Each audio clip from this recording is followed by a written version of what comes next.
పూర్వకాలంలో ఏంటి అంటే ప్యూర్ లవ్ అన్నది ఒకటి ఉండేది. ఇప్పుడు ఏంటంటే ఆర్టిఫిషియల్ లవ్ అన్నది వచ్చేసింది.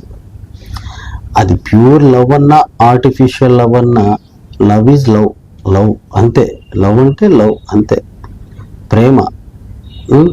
అది ఎన్ని రకాలుగా ఏదైనా చెప్పుకుంటే ఇద్దరి మనుషుల మధ్య కావచ్చు, ఒక మనిషి ఒక అబ్జెక్ట్ అంటే ఒక వస్తువు మీద కావచ్చు, ఒక మనిషి ఒక జంతువు మీద కావచ్చు, ఒక మనిషి ప్రకృతిలో ఉన్నటువంటి పచ్చదనం మీద కావచ్చు, ఇట్లా ఎన్నో రకాలుగా ఉంటాయి.